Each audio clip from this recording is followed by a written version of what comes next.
Mari kita masuk di dalam doa terlebih dahulu. Tuhan, kami berdoa supaya Engkau memberkati perenungan kami pada pagi hari ini, dan sekali lagi kami bersyukur Engkau memberikan kepada kami hari demi hari, di mana kami bisa melakukan segala aktivitas untuk beribadah kepada Tuhan, melayani Tuhan, mengasihi sesama. Dan kami berdoa pada pagi hari ini pun sekali lagi perenungan kami boleh disertai oleh Tuhan.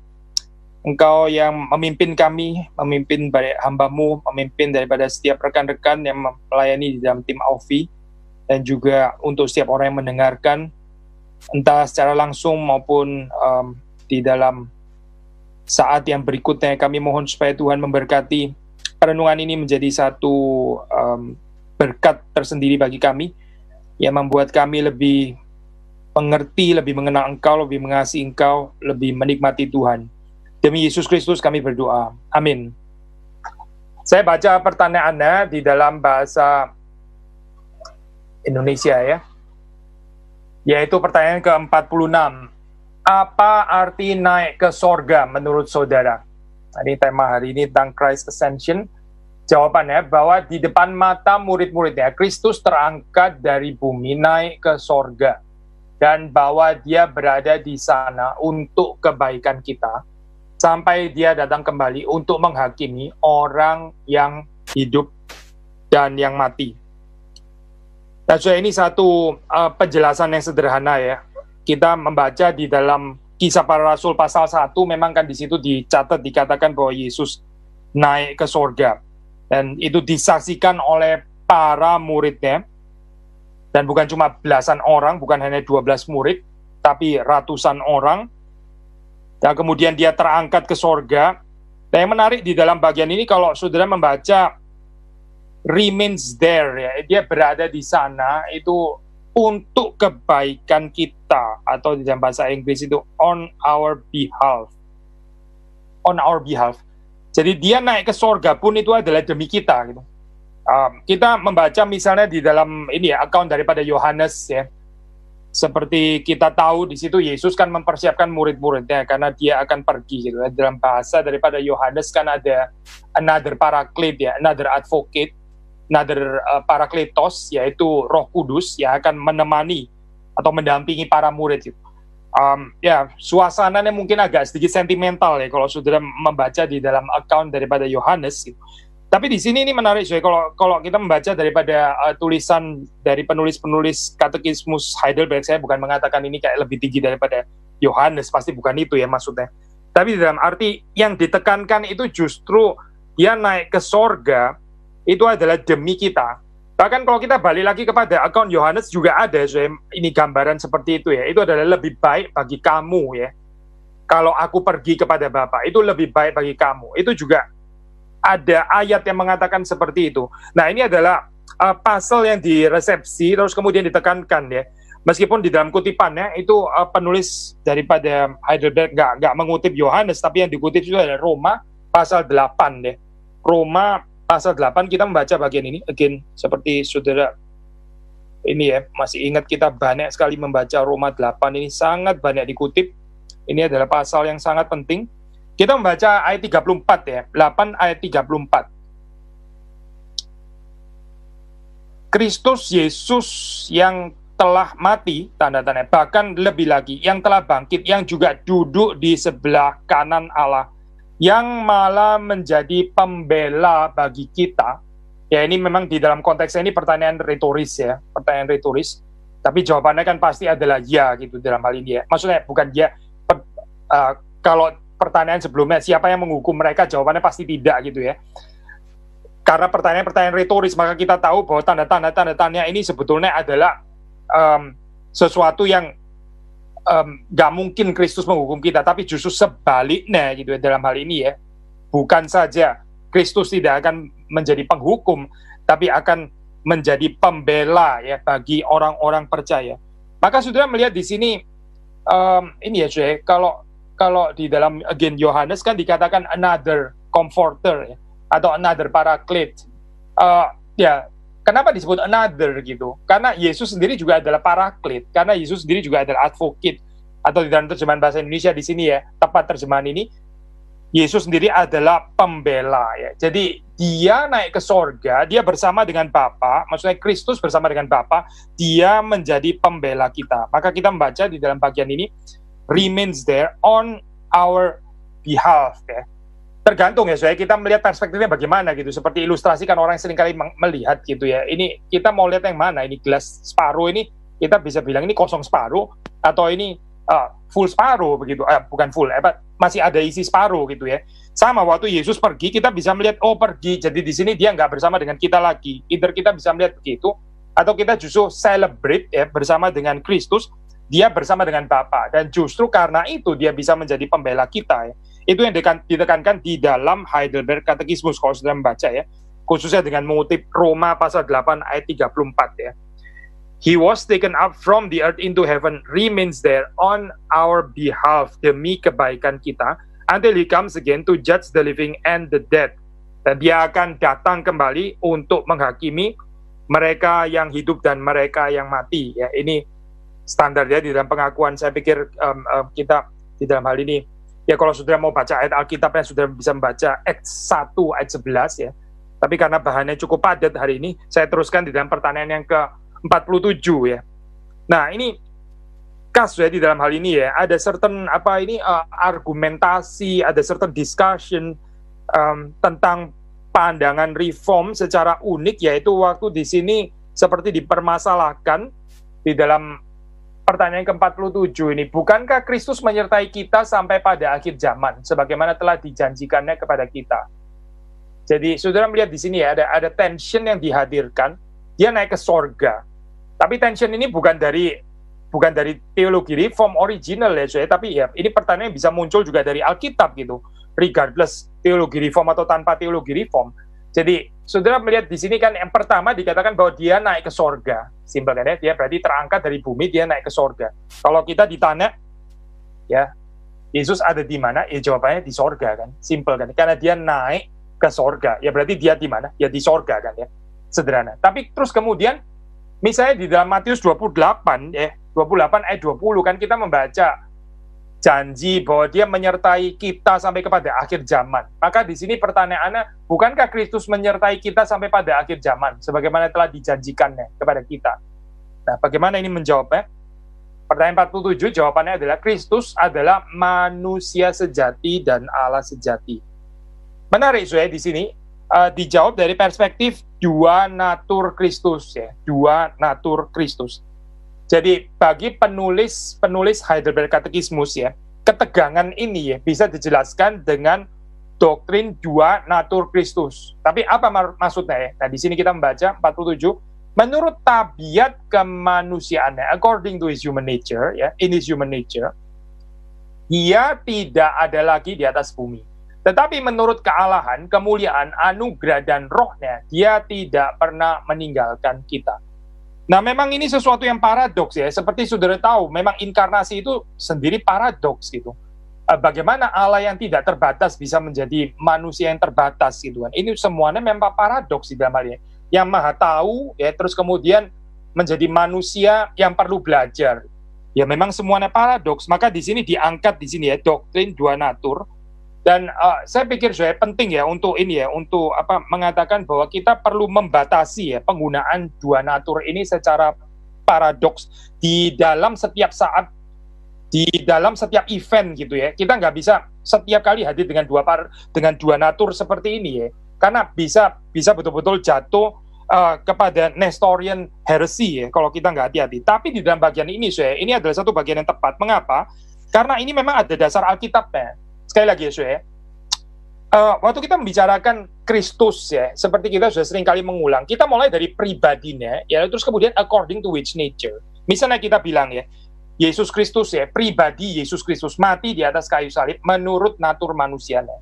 Kita nggak bicara natur ilahi di sini ya, karena kalau kita bicara natur ilahi bisa problematis nanti.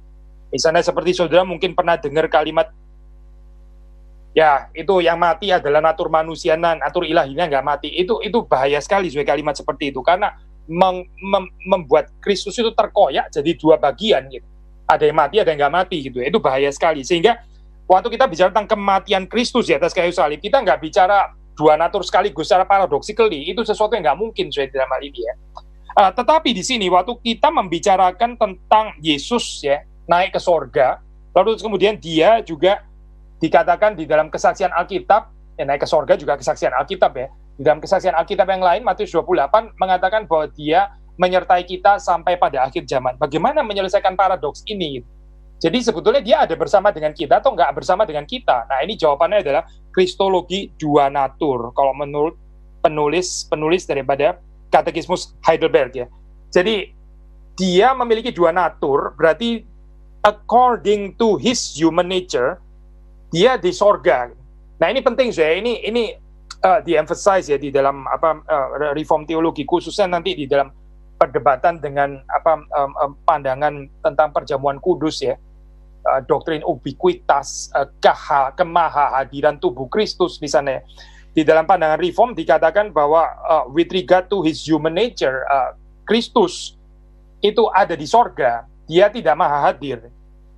Tapi kita membicarakan di sini dia bisa menyertai ya, menyertai mengapa? Karena dia memang adalah fully divine. Maka di sini in his divinity, majesty, grace and spirit, dia never absent from us. Dia tidak pernah meninggalkan kita ya. Seperti yang dikatakan di dalam Matius 28 itu ya. Jadi Kristus ada di sorga ya. Kristus menurut natur manusianya dia terangkat ke sorga. Dia meninggalkan bumi dan dia ada di sorga. Tapi kenapa terus kemudian di dalam Matius 28 dikatakan kok dia bisa menyertai kita sampai pada akhir zaman? Nah di sini jawabannya adalah karena dia juga divine. Dia sepenuhnya ilahi, maka dia sanggup ya menyertai kita sampai kepada akhir zaman. Seperti yang dicatat di dalam Matius 28 ayat yang ke-20 itu ya. Sedangkan waktu kita membicarakan tentang perspektif human nature, Kristus itu tidak lagi berada di bumi. Dia terangkat ke sorga. Seperti kesaksian yang dicatat di dalam Kisah Para Rasul 1 ayat 9 sampai 11 ya. Jelas ya, bagian ini saya harap ini jelas. Kalau saudara nggak jelas nanti bisa tanya lagi di dalam pertanyaan ya. Tapi ini memang termasuk salah satu bagian yang sulit ya, dan seringkali diserang gitu, dianggap seperti kayak Reform Kristologi itu mengajarkan Nestorian gitu. Karena membicarakan hal seperti ini secara paradoksikal ya. Kita mengatakan bahwa kita hanya mengikuti Alkitab ya. Waktu kita bicara tentang kenaikannya ke sorga, Yesus memang ada di sorga menurut natur manusianya. Tapi di dalam Matius 28 di sini ya, dikatakan bahwa Yesus menyertai ya sampai kepada akhir zaman murid-muridnya.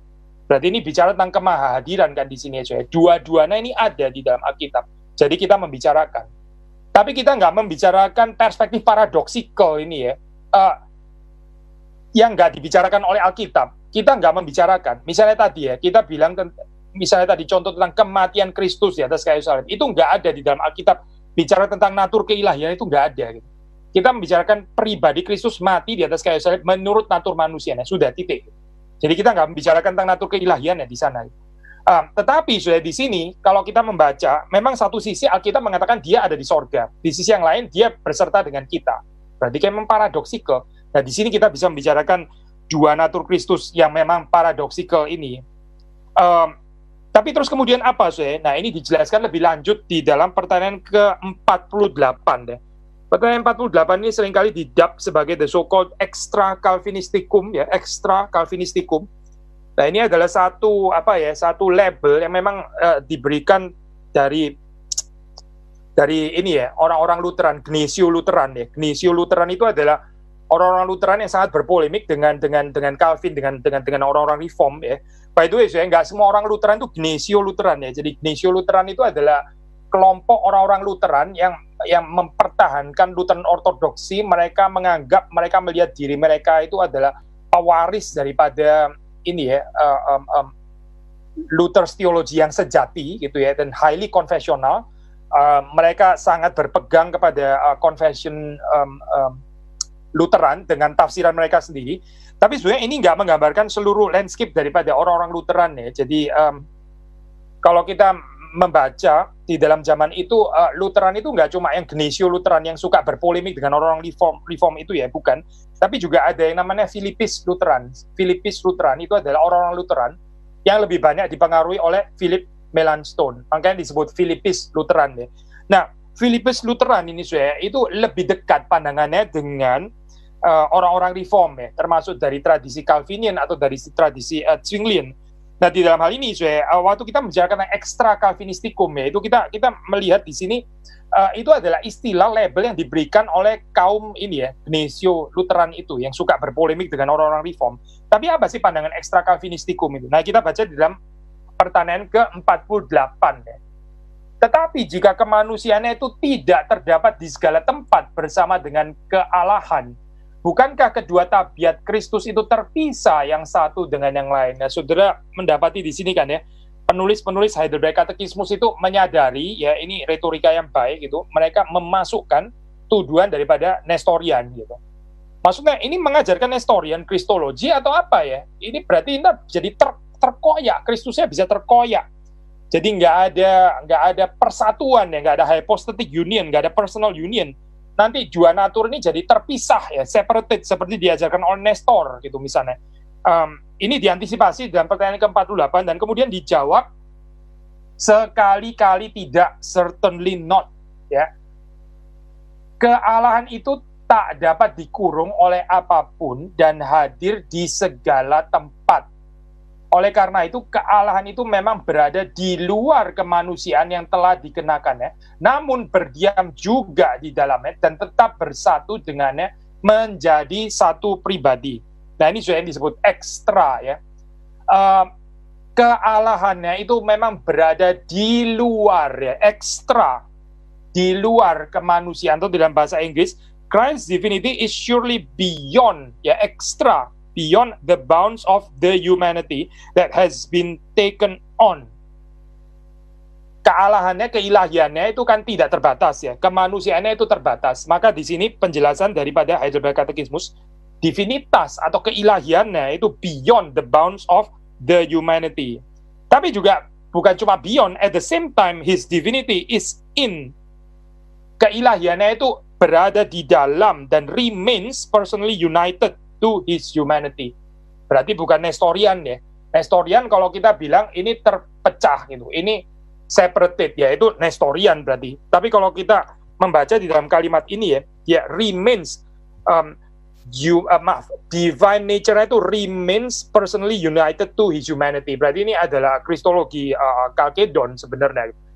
Tapi mungkin kita membaca ini ya, membaca ayat-ayat Alkitab gitu yang mendasari pemikiran seperti ini ya. Sebetulnya cara berpikir seperti ini ini bukan, sekali lagi ya, bukan cuma pertentangan, ini salah mengerti seperti Birma ya mengatakan salah kalau kita mengatakan ini adalah Reform versus Lutheran gitu. Sebetulnya bukan gitu.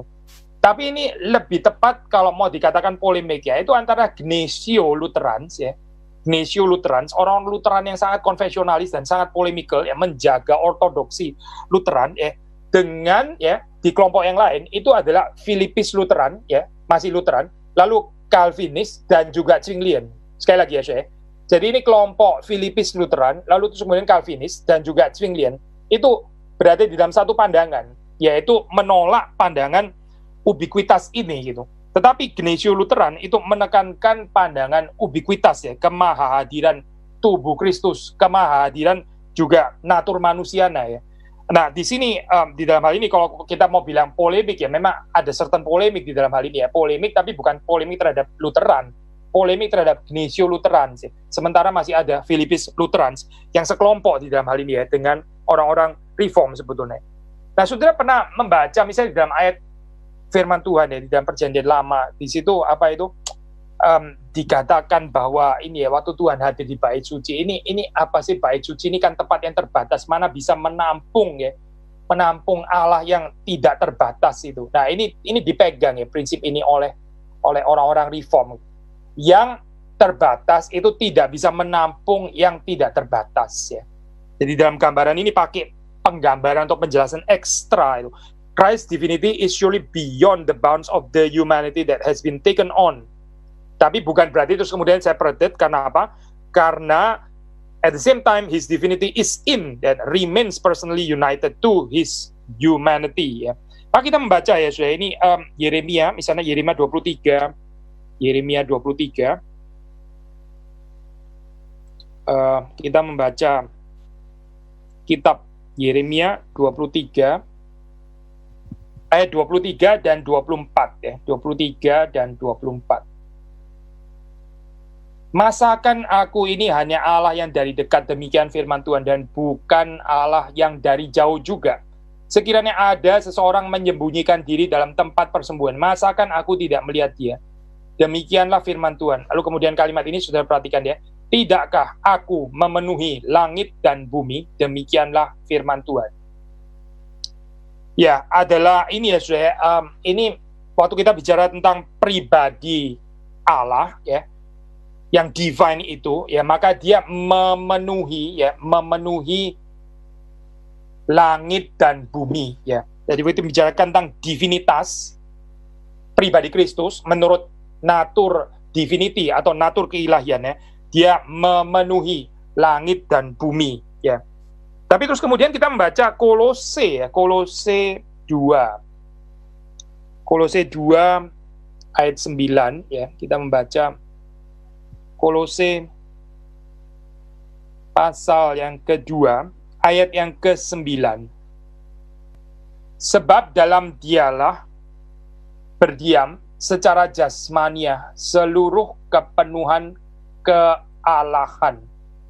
Dalam dialah, ya, di dalam Kristus berdiam secara jasmania, atau di dalam terjemahan bahasa Inggris itu bodily ya, bodily. Saya coba ini ya, bandingkan dengan ESV. Ini Colossians. Kita membaca ini ya, variasi di dalam bahasa Inggris ya, saudara. Kita membaca ayat ke-9 sekali lagi. Saya baca di dalam ini variasi daripada ESV misalnya ya.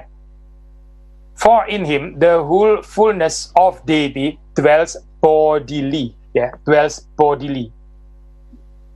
Di dalam Kristus ya, the whole fullness of deity ya, seluruh kepenuhan keilahian itu berdiam ya secara jasmania, bodily. Nah, ini menarik ya, saudara. Kalau saudara melihat di sini kan ada pengertian paradoks itu ya. Jadi Heidelberg Katekismus ini bukan mengarang doktrin sendiri ya, bukan. Tapi memang Alkitab mengajarkan seperti itu. Saudara melihat di sini ya. Kepenuhan keilahian itu dwells bodily. Waktu bicara body ini kan berarti bicara human nature kan ya. Dari perspektif human nature. Dari sini bicara tentang divine nature, bicara juga dengan tentang human nature. Tapi saudara perhatikan ya, tetap tinggalnya itu di dalam dia sebagai pribadi ya, di dalam hal ini ya. In him, itu berarti di dalam pribadi Kristus ya, supaya saudara nggak salah ya, karena kalau kita nggak pakai perspektif pribadi ya, cuma main antara dua natur A, natur B, natur B, natur A, nanti bisa benar-benar jadi Nestorian bisa dalam hal ini ya, karena jadi abstrak sekali, seperti kayak nggak ada pribadinya gitu, atau pribadinya terpecah. Tapi kalau sudah melihat di sini di dalam Kolose dikatakan di situ in him ya, berarti di dalam pribadi Kristus ya, the whole fullness of deity ya, ini bicara tentang natur ilahinya kan, itu dwells bodily ya, dwells bodily, berdiam secara jasmania. Jadi kalau diformulasikan di dalam Katekismus Heidelberg di sini dikatakan remains personally united to his humanity, dan juga is in his humanity ya.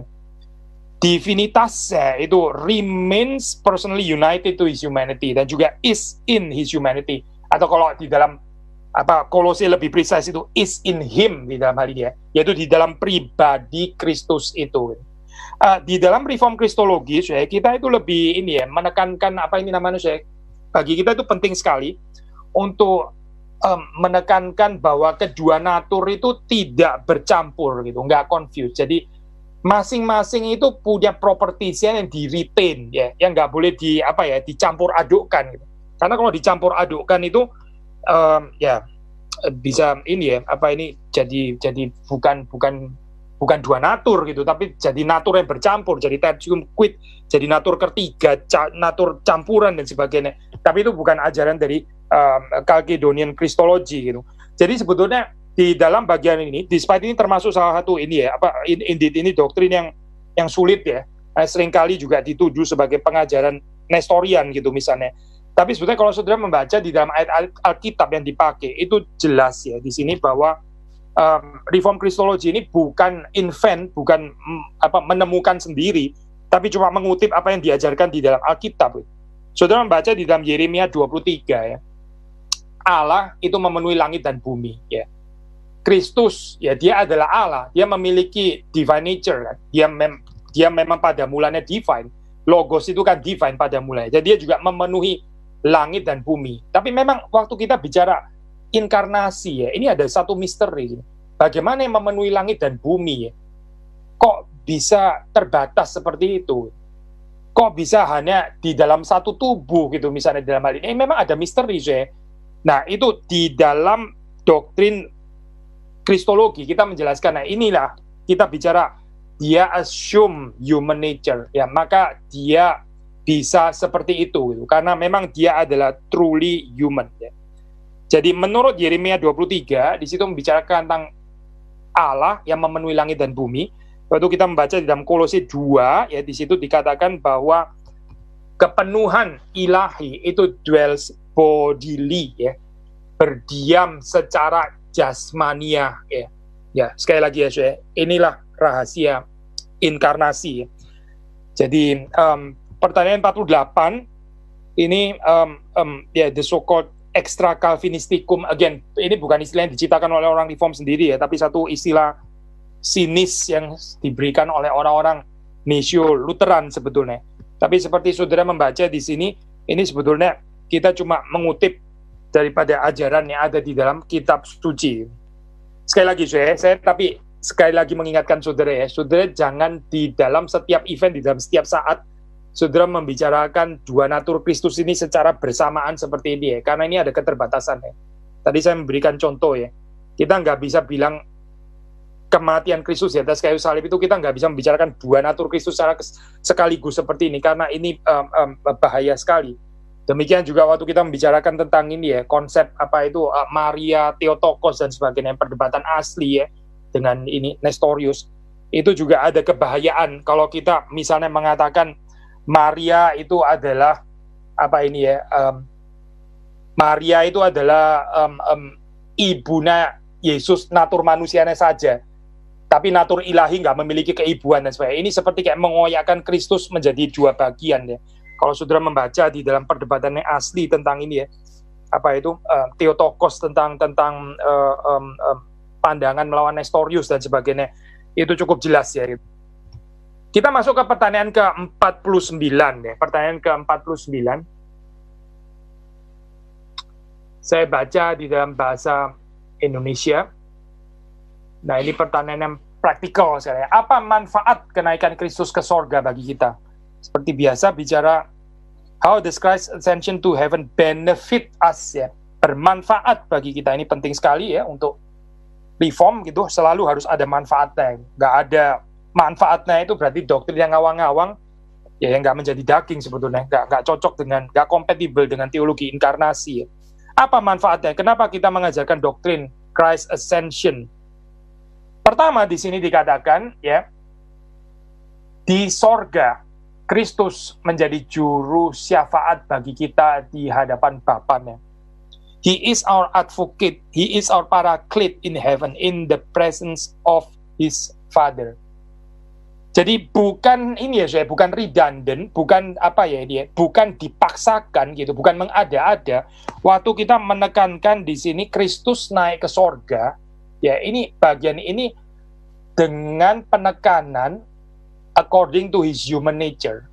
Mengapa, saya? Ya pertama tadi kita sudah jelaskan ya. Kristus menurut natur manusianya dia ada di sorga. Tapi lebih lagi di sini ya, waktu kita bicara tentang manfaatnya, dia itu adalah advocate ya, advocate, dia adalah paraclete in the presence of his Father. Berarti ini bicara tentang mediatorship, apalagi di sini dalam bahasa Indonesia nggak salah sih saya terjemahkan seperti ini ya. Syafaat ya, juru syafaat. Coba saya bandingkan ini pertanyaan 49 ya.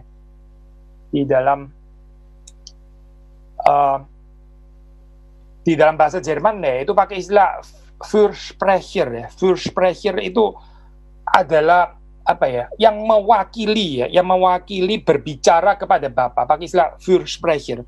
Nah, waktu kita membicarakan ini ya, advocate atau juru apa di sini ya, bahasa Indonesia pakai istilah apa tadi? Juru syafaat ya. itu kan bicara tentang juga Kristus menurut natur kemanusiaannya, bicara tentang priestly office kan di sini kan, Saudara. Berarti bicara tentang keimamannya. Dia adalah imam besar yang agung itu ya, yang memperantarai kita dengan Bapa.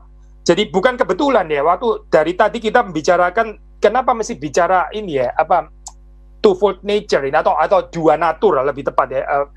Dua natur Kristus ini mengapa kita harus bicarakan? Karena manfaatnya pun juga kita mesti membicarakan bahwa waktu dia menjadi advocate ya antara manusia dan Bapa, itu dia juga membawa serta ya kemanusiaannya itu sampai selama-lamanya. Karena itu dia bisa berjuru syafaat bagi kita di hadapan Bapa ya. Nah, ini ajaran ortodoks ya. Yesus naik ke sorga, dia bukan menanggalkan kemanusiaannya, bukan ya. Tapi dia membawa serta kemanusiaannya itu selama-lamanya. Dan dengan membawa kemanusiaannya itu, dia tetap memediasi kita ya dengan Bapa. Jadi kita itu bisa bersekutu dengan Bapa, termasuk nanti ya setelah kita di sorga, itu bukan tanpa Kristus yang memiliki natur manusia. Jadi itu bukan sesuatu yang disis ya. Bahaya ya kalau kita mengajarkan Yesus setelah naik ke sorga, dia menanggalkan kemanusiaannya. Ini ajaran yang kacau ya. Kalau Yesus menanggalkan kemanusiaannya, berarti mediatorship-nya itu bubar gitu. Berarti dia cuma bisa memediasi kita selama masa inkarnasi. Setelah di sorga dia nggak bisa memediasi kita lagi gitu. Tetapi dia tetap bisa memediasi kita. Mengapa? Dia tetap bisa menjadi juru syafaat kita. Dia adalah advocate kita. Mengapa? Ya karena dia membawa serta kemanusiaannya sampai selama-lamanya. He is our advocate in heaven in the presence of His Father. Kita membaca 1 Yohanes 2 ayat yang pertama. 1 Yohanes 2 ayat yang pertama ya. Mari kita membaca surat Yohanes yang pertama, pasal 2 ayat yang pertama. Anak-anakku, hal ini kutuliskan kepada kamu supaya kamu jangan berbuat dosa. Namun jika seorang berbuat dosa, kita mempunyai seorang pengantara pada Bapa, yaitu Yesus Kristus yang adil. Saudara melihat di sini ya, ini kan bicara tentang pengampunan dosa ya. Ini bicara tentang pengantaraan Kristus ya, mengantarai kita dengan Bapa. Jadi sekali lagi saya, ini kan bicara tentang priestly language ya. Ini bicara tentang priestly function ya. Ini bahasanya Leviticus, bahasanya kitab Imamat ya, tentang berbuat dosa. Lalu terus kemudian ada pengantara. Ada yang mengampuni, ada yang mengantarai. Ya, ini berarti kita membicarakan di dalam perspektif 1 Yohanes pasal 2 pun ya. Nggak mungkin tanpa kemanusiaan Kristus. Karena keimaman Kristus itu berarti bicara penekanannya adalah natur manusia Kristus. Sekali lagi ya, pribadi Yesus mengantarai kita dengan Bapa ya. Bukan tanpa natur manusianya. Seperti dikatakan di dalam 1 Yohanes pasal 2 ini. Demikian juga waktu dikatakan di dalam kalimat yang diformulasikan oleh penulis-penulis Heidelberg, He is our advocate in heaven in the presence of His Father. Sehingga ada yang mengantarai kita dengan Bapa. Ya. Lalu kemudian kedua kita membaca manfaat yang kedua. Kedua, adanya daging kita di sorga menjadi jaminan yang pasti bahwa dia sebagai kepala akan menyambut kita, yaitu anggota-anggotanya. Bahasa Inggris ya. Second, we have our own flesh in heaven, as a sure pledge that Christ our head will also take us, his members, up to himself. Saudara mungkin agak sedikit bertanya ya, kok bisa ya pakai istilah our own flesh di sini, maksudnya apa gitu? Tapi ini nggak harusnya menjadi satu istilah yang janggal kalau kita sungguh-sungguh percaya ya, oleh Roh Kudus kita itu dipersekutukan dengan Kristus ya, ada mystic union with Christ. Jadi Yesus kan membawa serta kemanusiaannya ke sorga. Kemanusiaan itu adalah kemanusiaan siapa? Ya kemanusiaan kita, kemanusiaan yang sama di dalam hal ini. Maka di sini dikatakan our own flesh ya. Di dalam hal ini berarti kemanusiaan Yesus itu adalah kemanusiaan kita. Kemanusiaan kita itu disempurnakan ya di dalam hal ini oleh Yesus Kristusnya tadinya itu di dalam sinful nature, lalu di dalam Yesus Kristus yaitu dikuduskan ya. Maka di sini pakai istilah our own flesh. Penekanannya itu adalah sebaliknya di dalam hal ini. Kita bisa bilang bahwa kita ini adalah sungguh-sungguh anggota tubuhnya. Demikian juga di dalam hal ini perspektif sebaliknya, Kristus itu adalah our own flesh di sini. Karena dia adalah kepala. Kita itu adalah tubuhnya, ya. Kristus adalah kepala kita. Di dalam pengertian ini ya dikatakan istilah our own flesh. Maksudnya true union with Christ, persekutuan dengan Kristus yang sejati atau yang sebenar-benarnya. As a sure pledge that Christ our head will also take us his member up to himself. Jadi ini satu kepastian ya. Karena Kristus sudah naik ke sorga, ya maka kita ya itu pasti ya, suatu saat juga akan dibawa ke sana. Dan di sini dan sekarang kita sudah mencicipi ya, persekutuan ini, persekutuan dengan Kristus. Kita membaca Yohanes 14.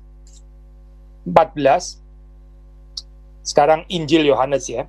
Yohanes pasal yang ke-14. Kita membaca ayat yang kedua ya. Kita membaca ayat yang kedua. Maaf saya ini Yohanes pasal 14, ayat kedua, di rumah Bapakku banyak tempat tinggal, jika tidak demikian tentu aku mengatakannya kepadamu, sebab aku pergi ke situ untuk menyediakan tempat bagimu. Aku pergi ke situ untuk menyediakan tempat bagimu. Jadi ini gambaran, memang kalau kita baca sederhana kan Yesus naik ke sorga gitu ya, Yesus kembali kepada Bapa, dia menyediakan tempat bagi kita. Ini memberikan jaminan sepenuhnya ya, a sure pledge ya, bahwa Kristus yang adalah kepala itu akan membawa kita kepada Bapa juga. Nah menarik kalau saudara membaca di dalam ini ya, konteks daripada Yohanes 14 saya sudah pernah mengkhotbahkan ini saudara, yaitu ini ya, menarik bahwa di dalam bagian-bagian belakang di situ dikatakan bahwa Bapa dan Anak itu berdiam di dalam kita. Dan di dalam ayat 2 kan membicarakan Kristus pergi kepada Bapa, lalu kita akan dibawa kepada Bapa gitu. Tapi terus kemudian di dalam bagian agak bawah ya, itu membicarakan Bapa dan Kristus itu diam di dalam kita. Nah ini menarik ya konsep ini gitu. Jadi setidaknya ada aspek already gitu ya. Ini bukan cuma not yet, kelak nanti eskatologi. Itu sih pasti betul gitu ya. Pembicaraan future betul, pasti nggak salah lah baca itu. Itu in fact pembacaan yang paling sederhana. Tapi juga di sini dan sekarang ini kita sudah mencicipinya karena Bapa dan Anak itu berdiam di dalam kita. Make a dwelling ya, berkemah di dalam kita, di dalam diri orang percaya. Maka nggak salah di sini waktu Heidelberg Catechismus itu mengatakan ini ya, a sure pledge gitu, a sure pledge bahwa Kristus kepala kita itu akan membawa kita ya anggota-anggotanya itu kepada Dia. Karena apa? Karena di sini pun ya Bapa dan Anak itu sudah tinggal bersama dengan kita. Menurut Yohanes ya, menurut Yohanes pasal yang ke-14. Itu yang kedua. So, yang kemudian yang ketiga, third, saya baca sekali lagi dalam bahasa Indonesia. Yang ketiga, dia mengutus rohnya kepada kita supaya juga menjadi jaminan bagi kita. Oleh kuasa roh itu, kita mencari perkara yang di atas, tempat Kristus duduk di sebelah kanan Allah dan bukan perkara yang di bumi. Jadi di situ kita tadi bicara tentang pribadi kedua ya. Christ our head itu a sure pledge. Tapi di sini terus kemudian membicarakan tentang pribadi ketiga juga. He sends his spirit to us on earth as a corresponding pledge. Pakai bahasa Inggrisnya pakai istilah yang sama ya. Pledge and pledge. Jadi Kristus ya yang pergi kepada Bapa, dia menyediakan tempat bagi kita. Roh Kudus itu sendiri juga adalah a corresponding pledge ya, yang Roh Kudus yang diutus bagi kita ya di dalam dunia ini. Maka kita membaca ini ya Yohanes 14 ayat 16, masih di dalam Yohanes pasal yang ke-14, kita membaca ayat yang ke-16. Aku akan minta kepada Bapa dan Dia akan memberikan kepadamu seorang penolong yang lain. Tadi kita bilang ya, kenapa pakai istilah another atau yang lain ya? Karena Yesus pun juga adalah penolong. Yesus adalah penolong, maka penolong yang lain ya. Yesus adalah comforter, Yesus adalah advocate, Yesus adalah paraclete, maka di sini adalah another comforter atau another advocate, another paraclete ya. Penolong yang lain supaya ia menyertai kamu selama-lamanya. Nah di sini saya kalau kita boleh ini ya balik lagi kepada Matius 28 ya. Kalau kita percaya Roh Kudus ya, pribadi Roh Kudus, nah itulah Roh Kudus itulah ya menghadirkan Kristus menyertai kita selama-lamanya ya, bukan tanpa Roh Kudus. Kita nggak harus terganggu dengan ini ya, gambaran paradoks atau even mungkin seperti kontradiktif. Loh katanya dia naik ke sorga, tapi dia menyertai kita selama-lamanya. Bagaimana Karena ada Roh Kudus yang sudah diutus. Roh Kudus kan Roh Kristus juga. Jadi di sini ya, Roh Kudus itu menghadirkan Kristus menyertai kita itu selama-lamanya, seperti di dalam Matius pasal yang ke-28 ya. Tapi di sini waktu dikutip di dalam pertanyaan yang ke-49 ya, di sini yang ditekankan adalah waktu Roh Kudus itu diutus ya. Ini dia adalah a corresponding pledge, dia adalah jaminan yang pasti ya bagi kita. Dia mengutus rohnya kepada kita supaya juga menjadi jaminan yang pasti bagi kita. Lalu terakhir di sini dikatakan oleh kuasa roh itu kita mencari perkara yang di atas, tempat Kristus duduk di sebelah kanan Allah, dan bukan perkara yang di bumi. Ya, mari kita membaca Kolose 3 ya, Kolose 3. Kolose pasal yang ketiga ayat 1 sampai 4 ya. Karena itu kalau kamu dibangkitkan bersama dengan Kristus, carilah perkara yang di atas, di mana Kristus ada, duduk di sebelah kanan Allah. Pikirkanlah perkara yang di atas, bukan yang di bumi. Sebab kamu telah mati dan hidupmu tersembunyi bersama dengan Kristus di dalam Allah. Apabila Kristus yang adalah hidup kita menyatakan diri kelak, kamu pun akan menyatakan diri bersama dengan Dia dalam kemuliaan. Nah, saudara-saudara, ini ya, mungkin ini bisa disalah tafsir kalimat seperti ini ya. Di atas, bukannya di bumi. Jadi maksudnya bagaimana saudara? Ini kok mirip sekali dengan ajaran Platonis, Neoplatonis gitu. Jadi kita mesti memikirkan yang di atas di sini. Pokoknya ini ya, society itu nggak penting lah, keluarga nggak penting, semua urusan di dunia nggak penting. Katanya suruh ini yang di atas gitu ya. Kalau gitu kita ini pergi ke padang gurun aja sekalian gitu ya, terus kemudian meneladani ini desert fathers gitu misalnya, karena yang penting kan yang di atas bukan yang di bumi. Artinya kalau sudah melihat di dalam Kolose itu bukan itu, bukan. Jadi ini salah tafsir ya, kalau kita mengerti di atas dalam pengertian kita nggak mementingkan lagi semua urusannya di dalam dunia lah, yang namanya keluarga, society, masyarakat, negara dan sebagainya, itu nggak perlu, karena kita mesti pikir selalu yang ada di atas gitu misalnya ya. Apa sih artinya di atas? Kalau sudah membaca konteksnya di dalam Kolose pasal 3 ini jelas sekali gitu ya. Ayat ke-5 saya baca ya. Karena itu matikanlah dalam dirimu segala sesuatu yang duniawi, yaitu percabulan, kenajisan, hawa nafsu, nafsu jahat, dan juga keserakahan yang sama dengan penyembahan berhala. Semuanya itu mendatangkan murka Allah atas orang-orang durhaka. Segala sesuatu yang duniawi ya. Di sini yang di atas itu dikontraskan dengan yang duniawi ya. Saya baca di dalam variasi terjemahan Inggris ya, ini pasal yang ke-3 ya.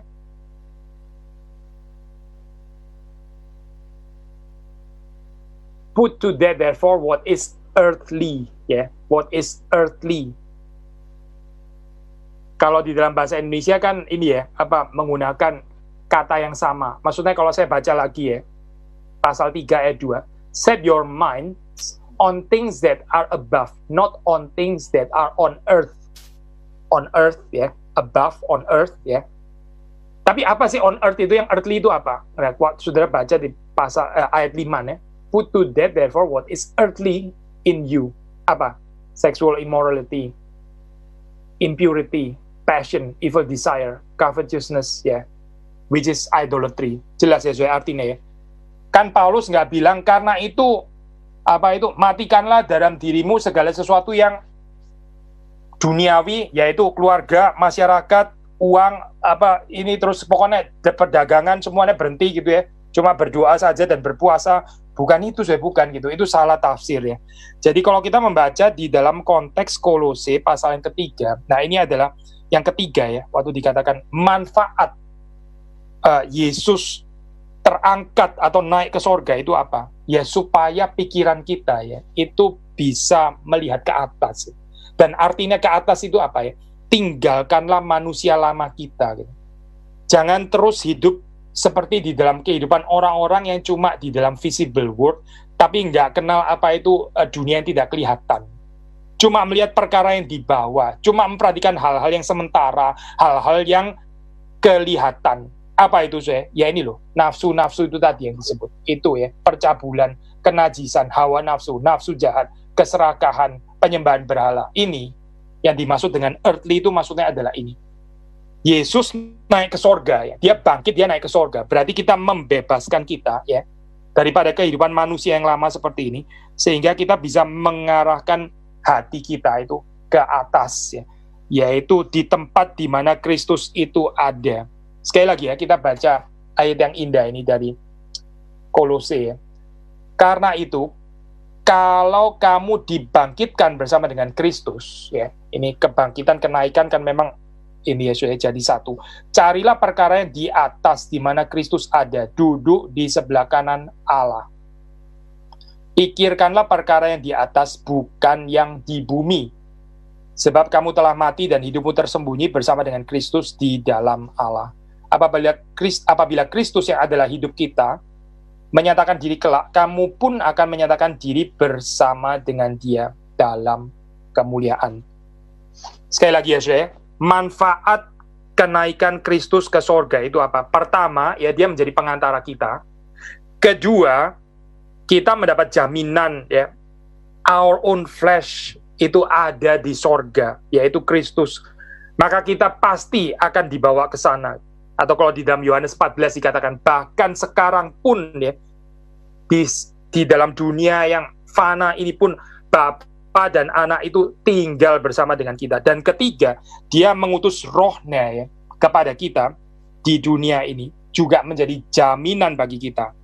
Dan di situ ya, melalui kuasa daripada Roh-Nya, kita diarahkan untuk mencari bukan hal-hal duniawi ya, bukan nafsu-nafsu yang menyesatkan itu tadi ya, tapi kita mencari Kristus yang ada di sorga. Nah, ini adalah manfaat kenapa kita percaya Kristus itu naik ke sorga. Sama saya di dalam hal ini ya, tanpa kenaikan Kristus, tanpa kebangkitan Kristus, ya ini, kalau kita mengikuti Kolose pasal 3, kita akan tetap di dalam nafsu-nafsu ini. Kita nggak bisa mengarahkan mata hati kita itu ke atas, nggak bisa gitu. Kita akan terus fokus di dalam dunia yang kelihatan ini, akhirnya kita terakhir ya mati di dalam dosa, binasa ya. Kecuali Kristus bangkit dan Dia naik ke sorga, baru menjadi pengharapan kehidupan bagi kita. Kiranya Tuhan memberkati kita semua.